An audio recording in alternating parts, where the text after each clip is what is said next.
Good morning. ચલો last આપણે ઉદાહરણ નંબર 8.3ને કમ્પ્લીટ કર્યું.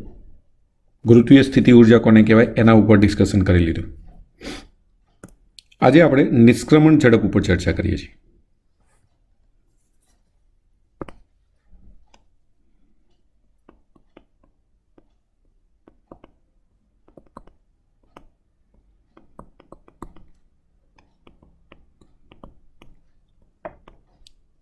Escape speed.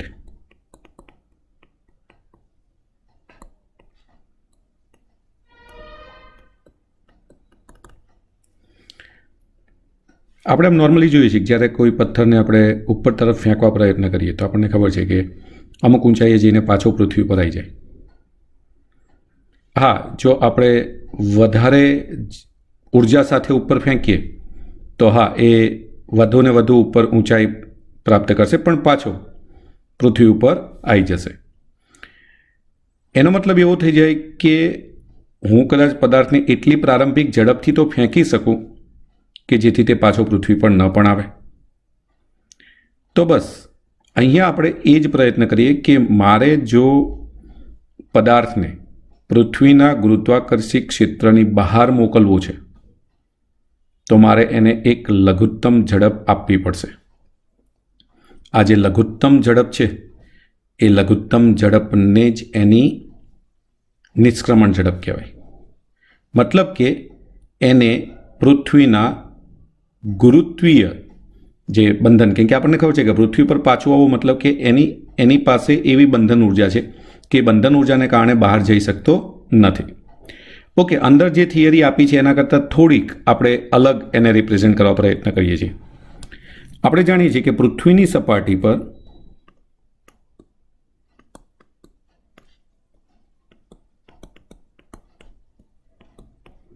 રહેલ પદાર્થ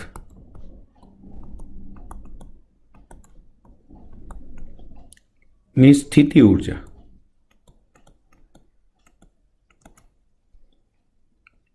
U બરાબર માઇનસ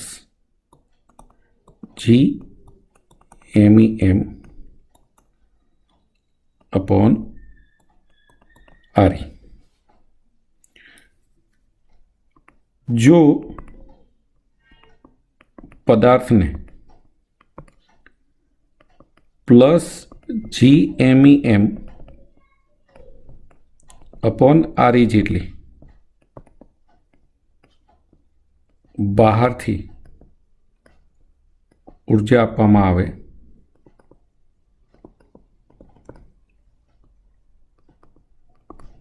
તો પદાર્થની કુલ ઉર્જા શૂન્ય થઈ જાય. એટલે કે પદાર્થ ગુરુત્વાકર્ષી ક્ષેત્રથી મુક્ત થઈ જાય, કારણ કે અનંત અંતરે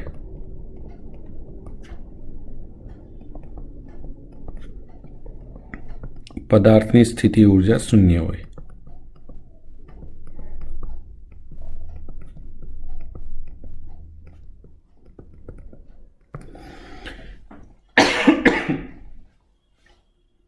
તો એનો મતલબ થયો કે જો હું આટલી ઉર્જા એને ક્યાંકથી આપી દઉં તો પદાર્થ પૃથ્વીના ગુરુત્વાકર્ષી ક્ષેત્રથી મુક્ત થઈ જાય.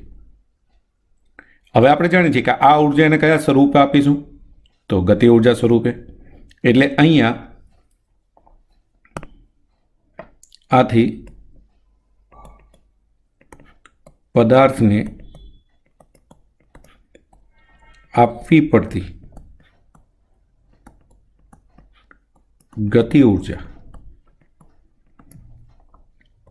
1/2 mv², જે અહીંયા વીને આપણે એસ્કેપ સ્પીડ કહેશું, એટલે VE² બરાબર GMEM अपॉन RE અને માટે VE સ્ક્વેર બરાબર 2GME अपॉन RE અને આથી એસ્કેપ સ્પીડનું સૂત્ર આપણી પાસે આવી ગયું VE બરાબર વર્ગમૂળમાં 2GME अपॉन RE। હવે જો આને આપણે RE વડે ગુણાકારને ભાગાકાર કરીએ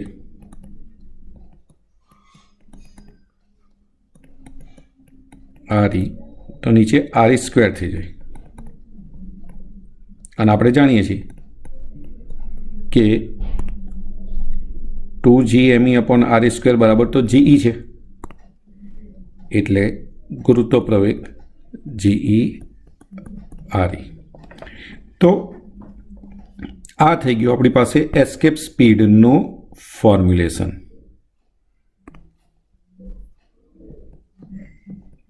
વર્ગમૂળમાં GE RE અથવા વર્ગમૂળમાં 2GME RE।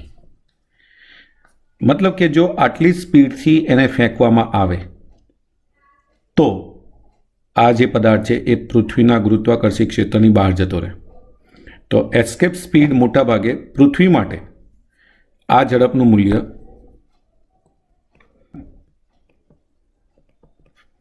પૃથ્વી પર નિષ્ક્રમણ ઝડપનું મૂલ્ય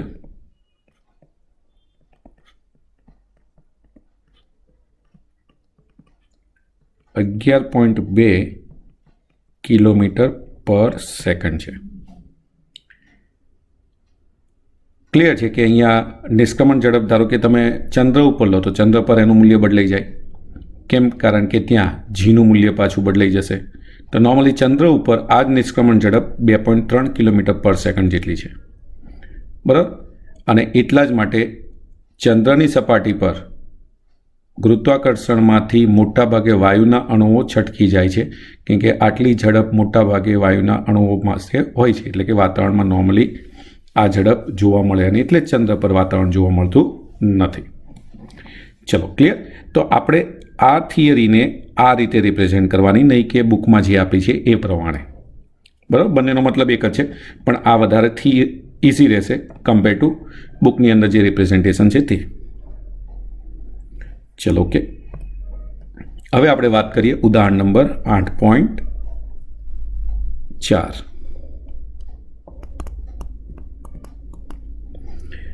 આપણને અહીંયા આકૃતિ આપેલી છે, એમાં R ત્રિજ્યાના બે નિયમિત ઘન ગોળાઓના દળ આપેલા છે, એટલે બે ગોળાઓ છે।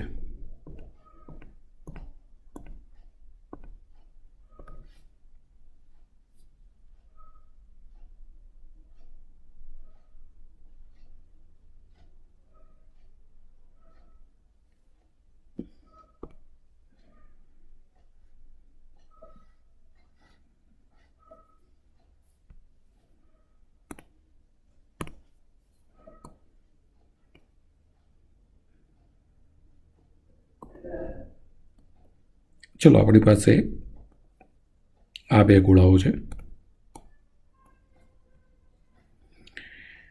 તેમના કેન્દ્રથી કેન્દ્રનું અંતર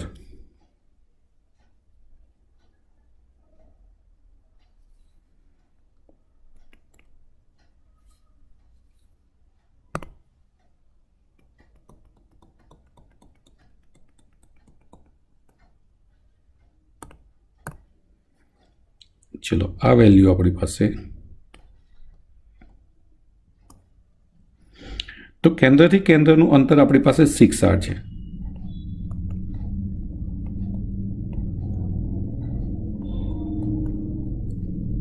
आनी त्रिज्या अपनी पास R है, आनी त्रिज्या पण R है। आनु जे दळ है ए M है, आनु जे दळ है ए 4M है।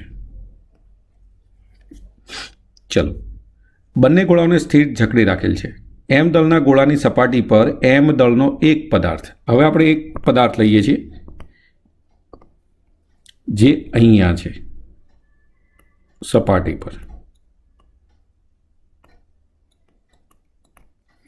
आनु जे दळ है ए स्मॉल एम है,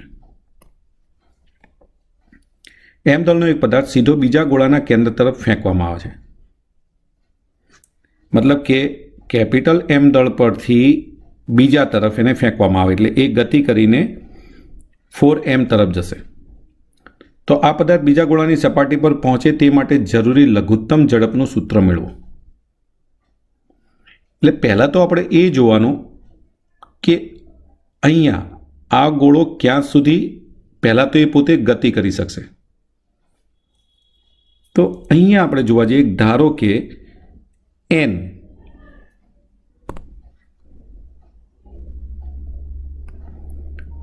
પર એની ઉપરનું પરિણામી બળ કેવું થઈ જાય? 0. પછી એ સહેલાઈથી ગતિ કરી શકશે કેમ કે ત્યાં એનું બળ 0 થઈ જશે. ચલો ઓકે, તો આપણે તો પહેલાં આની કન્ડિશન લઈએ કે ભાઈ અહીંથી એનું ડિસ્ટન્સ ધારો કે સ્મોલ r છે.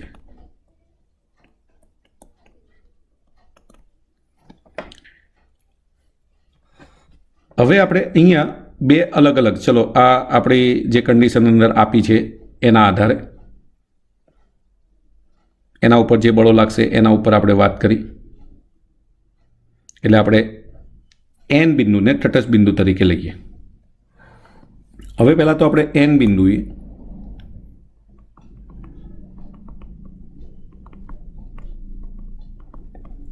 તટસ્થ બિંદુ હોવાથી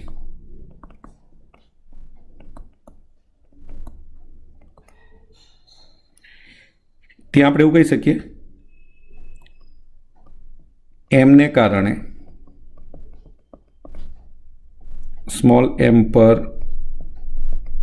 લાગતું બળ બરાબર 4m ને કારણે m પર લાગતું બળ.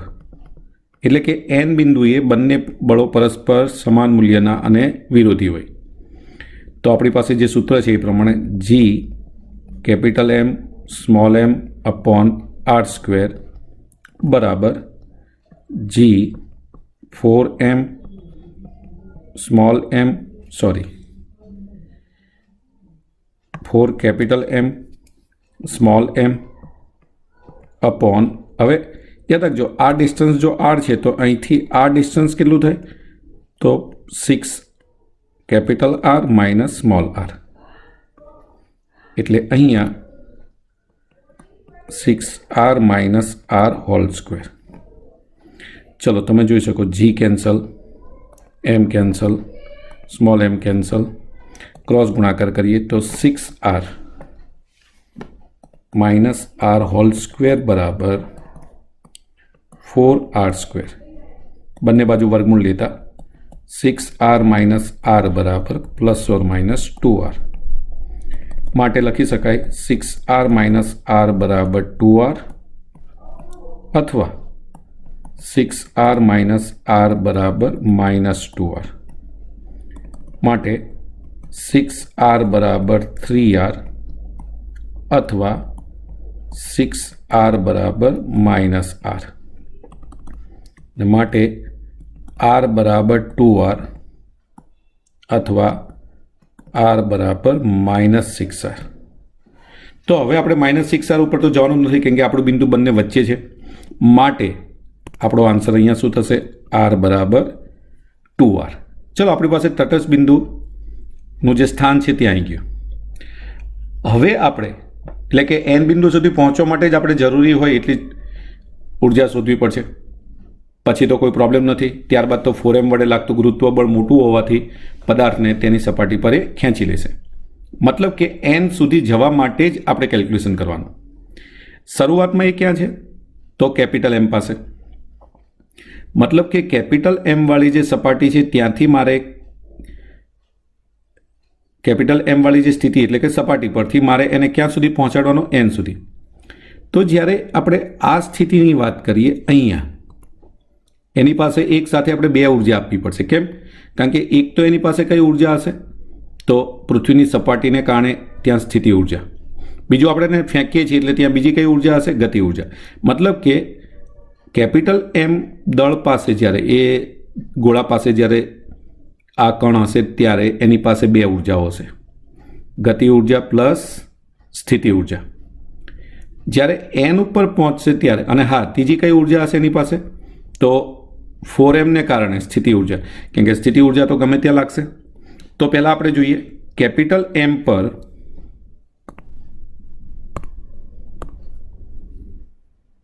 કેપિટલ એમની સપાટી પર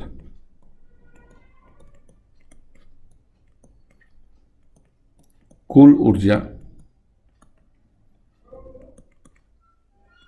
E1 બરાબર, તો એક તો એની પાસે હશે ગતિ ઉર્જા, કેમ કે આપણે એને ફેંકી રહ્યા છીએ, માઇનસ કેપિટલ એમ સપાટી આગળ એના કારણે સ્થિતિ ઉર્જા G capital M small M upon R, અને બીજી 4m ને કારણે સ્થિતિ ઉર્જા એટલે G into 4m into M upon. હવે યાદ રાખજો, અહીંથી અહીંનું અંતર, તો આ આર ઓછું થાય, ટોટલ 6r હતું એટલે 5r, એટલે 5r. ચલો, આ થઈ ગયો E1 કુલ ઉર્જા. એન બિંદુ પાસે કુલ ઉર્જા, ચલો એને આપણે En કહીએ. તો હવે એન પાસે એની પાસે કેટલી ઉર્જા હશે? તો 2, કેમ કે ત્યાં ગતિ ઉર્જા શૂન્ય થઈ ગઈ હશે, એટલે બંનેની સ્થિતિ ઉર્જા હશે, એટલે જી એમ એમ, અને કેપિટલ એમથી એનું અંતર કેટલું છે? 2r, જી 4m એમ, અને ત્યાંથી અંતર કેટલું છે એનું? તો 4r. ચલો, આપણી પાસે બીજી ઉર્જા આવી ગઈ. હવે આપણે જાણીએ છીએ કે સર અહીંયા તો કુલ ઉર્જા અચલ રહે, એટલે કે ઉર્જા સંરક્ષણના નિયમ પ્રમાણે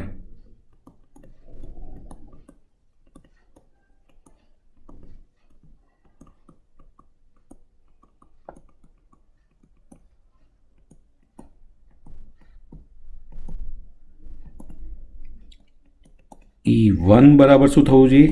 En, બંને સરખા જ હોય, અને માટે 1/mv² G capital M small M upon R 4g capital M small m upon 5r is equal to minus g capital M small m upon 2r 4g m small m upon 4r. હવે તમે જો બધામાં m છે એટલે m cancel થઈ જાય, બંને બાજુ છે કોમન નીકળી જશે. તો હવે શું બાકી રહ્યું? 1/v² minus gm upon r minus 4gm upon 5r is equal to minus gm upon 2r. અને અહીંયા તમે જોશો તો 4 કેન્સલ થઈ જશે. અહીંયા પણ તમે જોઈ શકો આ 4 કેન્સલ, એટલે gm upon r.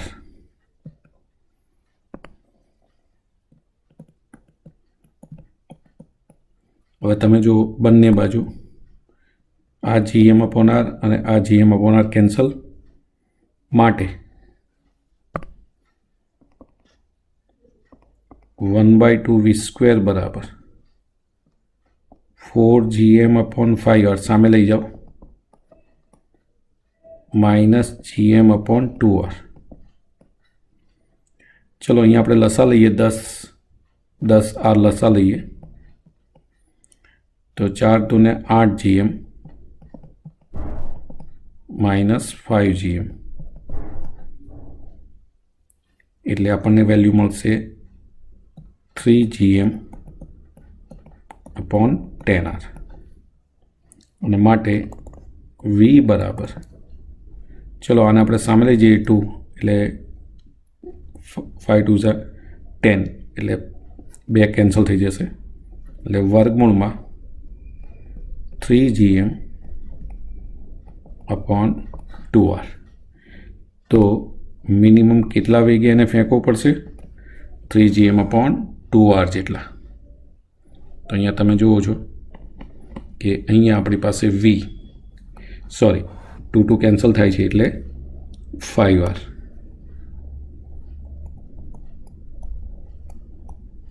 ચલો કમ્પ્લીટ. તો આ થઈ ગયું કેલ્ક્યુલેશન આનું. તો ઉદાહરણ 8.4માં આ રીતે કેલ્ક્યુલેશનને રિપ્રેઝેન્ટ કરવાનું છે. ચલો કમ્પ્લીટ. તો થિયરી મેં જે પ્રમાણે એસ્કેપ સ્પીડની રિપ્રેઝેન્ટ કરી એ જ પ્રમાણે તમારે રાઇટઅપમાં એને લેવાની, બરાબર. અંદર જે આપ્યું છે એ પ્રમાણે આપણે એમાં નહીં જઈએ. અને સેકન્ડ જે દાખલો છે, હા, તો કેલ્ક્યુલેશન આપણે જોયું કે એકદમ સહેલું છે, તો મેં જે પ્રમાણે રિપ્રેઝેન્ટ કર્યું એ જ પ્રમાણે એ કેલ્ક્યુલેશન કરવાનું. ચલો ઓકે, થેન્ક યુ.